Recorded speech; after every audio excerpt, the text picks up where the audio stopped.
जमीन के नीचे सिर्फ मिट्टी नहीं होती, कुछ राज होते हैं जो जिंदा लोगों से बेहतर छुपाना जानते हैं। हेलो गाइस, मैं हूं फोकस बंदा। एक बार फिर लौट आया हूं एक और सच्ची और डरावनी कहानी के साथ।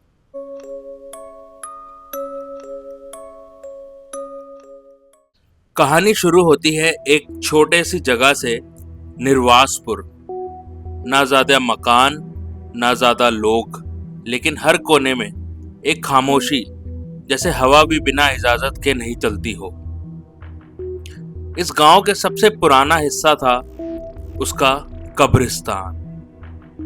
दिन में एक वीरान जमीन लगती थी जहां कुछ पुराने पत्थर धूल में डूबे हुए रहते थे। लेकिन जैसे ही सूरज डूबता, वहां की मिट्टी से एक अजीब सी ठंडक उठती थी, मानो जैसे जमीन के नीचे कोई अभी भी सांस ले रहा हो। ये कब्रिस्तान करीबन 200 साल पुराना था। कहा जाता है कि यहाँ पहले एक शैतानी तांत्रिक का आश्रम था जिसे लोग काला बाबा कहते थे। वहाँ के लोग बाबा से गहरी दहशत में रहते थे। कहते हैं वो आदमी के रूप में एक शैतान था जो रात के अंधेरे में तांत्रिक विद्या का गंदा खेल खेलता था। गांव के कोने में उसका एक छोटा सा डेरा था जहां से हर रात अग्नि और हवा में जली हुई हड्डी की बदबू फैली होती थी। लोग कहते थे उसने मासूम बच्चों की बलि देकर अपने मंत्र पूरे किए, और तब से पूरा गांव एक अजीब सी आत्माओं के साए में जीने लगा। गांव के हर कोने में सिर्फ एक ही नाम गूंजता था, काला बाबा और उसका भूत। जब बाबा के काले कांड हद से ज्यादा बढ़ गए तो गांव के लोगों का सब्र टूटा। एक अंधेरी रात बिना किसी के जाने लोग उसके डेरे पे टूट पड़ते हैं और उसे वहीं जिंदा आग के हवाले कर देते हैं। आग में जलते वक्त वो बस हंस रहा था और चीख चीख कर कह रहा था, मैं लौटूंगा हर अमावस्या को तुम सबको ले जाने के लिए। उसका जिस्म उस जगह दफनाया गया, कब्रिस्तान के बिल्कुल बीच में, जहां आज भी मिट्टी से धुआं उठता है। तब से हर अमावस्या को निर्वासपुर का आसमान दूषित पड़ जाता है। कब्रिस्तान से आवाज आती है और लोगों को सपनों में जले हुए हाथ दिखते हैं। कहते हैं काला बाबा अभी भी वहां है, जिसका सिर्फ जिस्म गया है, इरादे नहीं। अभी नाम का एक जर्नलिस्ट था जो पैरानॉर्मल स्टोरीज लिखता था। निर्वासपुर इसी कब्रिस्तान पर एक रिपोर्ट बनाने आया, लेकिन उसे क्या पता था कि कब्रिस्तान की कहानी उसकी जिंदगी की आखिरी कहानी बन जाएगी। रात के 12 बजे अभी अपना ट्राइपॉड और कैमरा लेके कब्रिस्तान के गेट पे खड़ा था। उसने जो विंड माइक लगाया हुआ था वो भी हवा से हिल रहा था, और गेट की झाड़ियां खुद हवाओं में ऐसा लग रहा था जैसे कुछ लिख रही हो। उसने अपना कैमरा ऑन किया और रिकॉर्ड बटन दबा दिया और बोलना चालू हुआ, मैं हूं अभी मल्होत्रा, और आज रात मैं जा रहा हूं निर्वासपुर के उस कब्रिस्तान में जहां लोग कहते हैं जिंदा लोग कभी वापस नहीं लौटते। गेट की चाबियां उसे चौकीदार ने दी थी, पर चौकीदार ने कहा था अगर अंदर कुछ दिखे तो उसे मत देखना, और अगर कुछ सुनाई दे तो जवाब मत देना।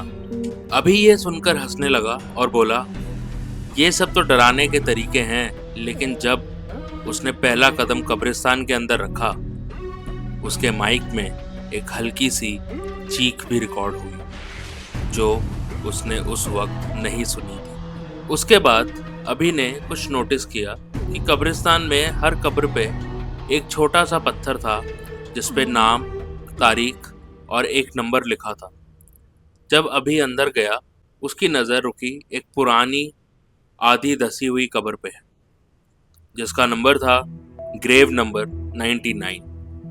ना नाम था उसके ऊपर, ना तारीख थी, सिर्फ एक जला हुआ नंबर 99। जब उसने टॉर्च से कब्र पे लाइट मारी तो लेंस के ग्लास के अंदर से एक चेहरा और उसको दिखाई दिया। एक जलता हुआ मुंह उसके पीछे खड़ा हुआ था। अभी पलटा, लेकिन पीछे कोई भी नहीं मिला। तभी उसके रिकॉर्डर से आवाज आई, जहां शव सोए हैं वहां सवाल मत उठाना। अभी का कैमरा एकदम से बंद हो गया। टॉर्च ब्लिंक करने लगी और हवा इतनी तेज हो गई जैसे कोई चीख रहा हो। ये सब देख अभी वहां से भागना चाहा, लेकिन उसके पैर जैसे किसी ने पकड़ लिए हो। मिट्टी हिल रही थी। कब्र 99 के अंदर से एक हाथ बाहर आया, काला जला हुआ। उस हाथ के निकलते ही एक जोर से आवाज गूंजी, मैं अभी जिंदा हूं, मुझे पूरा होने दो। और पूरी जमीन हिलने लगी। कब्रिस्तान के कोने से लाशों की आवाज आने लगी। वो आवाज कहते हैं, मुझे भी शरीर चाहिए, रूह फांसी है, हड्डी में दर्द है। बाबा तुम वापस आ गए क्या? अभी चीखा। उसके हाथों से कैमरा छूट गया और तब तक आवाज बंद हो चुकी थी। उसका वॉइस रिकॉर्डर, जिसे उसने बिना देखे ही बंद किया, अभी भी सारी चीजें रिकॉर्ड कर रहा था। इन सारी आवाजों के बीच एक और आवाज उठी, अभी आ गया, बाबा का अगला वास्ता तू ही बनेगा। ये सब होने के बाद कब्रिस्तान में ऐसा सन्नाटा छाया जैसे हवा ने भी सांस लेना छोड़ दिया हो। जैसे अभी अभी जो हुआ वो किसी ने देखा ही ना हो। हर कोने में एक अजीब सी ठंडक फैल गई और मिट्टी से बस एक सन्नाटा निकल रहा था। सब कुछ वैसा ही था, लेकिन अभी उसका कहीं कोई नामो निशान नहीं था। ना पैरों के निशान, ना आवाज, ना उसका साया, जैसे वो कभी यहाँ आया ही नहीं। अगले दिन गांव के कुछ लोग वापस गए। वहां उनको सिर्फ उसका कैमरा मिला। उसके कैमरे के लास्ट फ्रेम में एक तस्वीर थी, जहां अभी कब्र के अंदर खड़ा था, लेकिन आंखों में कोई नूर नहीं, सिर्फ अंधेरा था, जैसे वो एक जिंदा लाश बन गया हो। उसके बाद से ग्रेव नंबर 99 के पास एक नया पत्थर दिखने लगा। नाम लिखा था अभी मल्होत्रा। वो जो सच के पीछे गया खुद इतिहास बन गया। वो सिर्फ मिट्टी में दफन नहीं हुआ था, उसके साथ दफन हुई थी एक विद्या, एक श्राप, एक इंतजार, काला बाबा। 3 महीने बीत चुके थे अभी के गायब होने के बाद, लेकिन रिया, जो कि अभी की छोटी बहन है, उसने इस सच को कभी नहीं माना। उसके दिल में एक आवाज गूंज रही थी, अभी भाई वो जीत के आएगा, वो जरूर लौटेगा।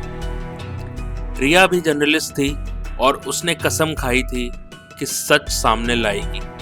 रिया ने उसके कैमरे का लास्ट फुटेज देखा और उस फ्रेम में उसने डिसाइड किया कि वो निर्वासपुर वापस जाएगी, उसी कब्रिस्तान में ग्रेव नंबर 99 के पास। रिया भी निर्वासपुर पहुंच गई अपने भाई का सच जानने के लिए। उसी रात रिया रात के 1 बजे कब्रिस्तान पहुंची। उसने वो कब्र ढूंढी, ग्रेव नंबर 99, लेकिन इस बार कब्र पे एक नया पत्थर था। उस पत्थर पे ना सिर्फ अभी का नाम लिखा था, बल्कि एक लाइन और लिखी थी, यहाँ सो रहा है बाबा, जिसका सपना अभी पूरा होना बाकी है। इसके बाद रिया देखती है कब्र के इर्द गिर्द मिट्टी अपने आप हिलने लगी, जैसे छोटी सी घंटियां बज रही हो। हर एक जमीन के अंदर किसी छुपी आत्मा की पुकार जैसे गूंज रही थी, हल्की, तेज और बेचैन करने वाली, बिना किसी हाथ के।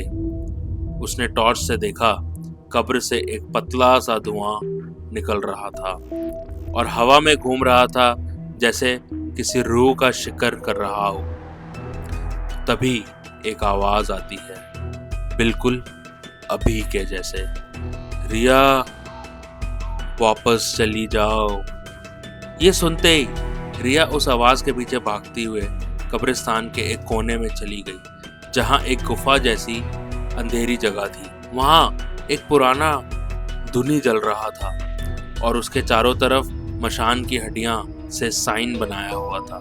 अचानक ही रिया ने देखा जमीन से एक आदमी का ढांचा निकल रहा है। खरबूजे जैसा सर, लंबी जली हुई जुल्फें और आंखें पूरी काली और लहू में जलती हुई। उसने आंख मिलाया और बोला, मैं हूं काला बाबा और मैं वापस आ गया हूं। तुम्हारे भाई ने मुझे जगा दिया था, तुम मुझे पूरा करोगी। रिया चीखी, भागी, लेकिन कब्रिस्तान के गेट बंद हो चुके थे। रिया ने देखा हर कब्र से खून रिस रहा था। जमीन पे लिखा हुआ था, एक आखिरी बलि चाहिए।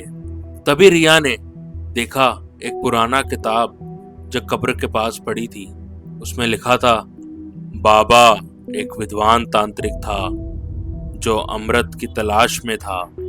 उसकी आत्मा जिंदा लाश बन गई थी जो हर 99 साल में एक पूर्ण रूह के जरिए जगती है। उसके रोकने का एक ही जरूरी तरीका है, जिसने उसे जगाया उसी का ही खून उसकी आत्मा को पहचान के बंद कर सकता है। तब रिया समझ गई अभी ने गलती की थी और उस गलती को सिर्फ रिया का बलिदान रोक सकता था। उस रात निर्वासपुर में तेज आंधी चल रही थी। कब्रिस्तान से काला धुआं छूटने लगा। बाबा का पूरा रूप उस कब्र से बाहर आ चुका था। अब वो सिर्फ एक आत्मा नहीं, एक शव जैसा जिंदा राक्षस बन चुका था। रिया ने अभी की आवाज सुनते हुए उस किताब में मंत्र पढ़े और कब्र 99 के सामने खुद को छुरी से चोट पहुंचाई।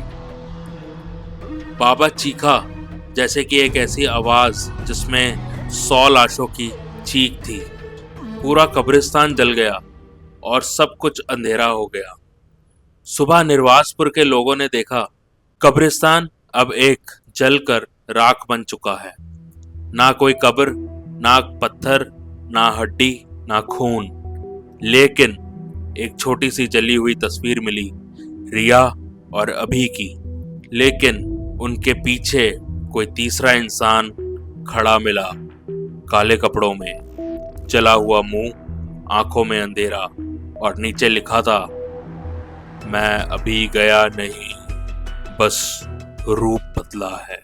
थैंक यू दोस्तों। अगर और ऐसी असली हॉरर कहानियों के लिए please like, share and subscribe करें फोकस बंदा को, जहां आपको मिलती है वो कहानियां जो कहीं ना कहीं किसी ने जानी है।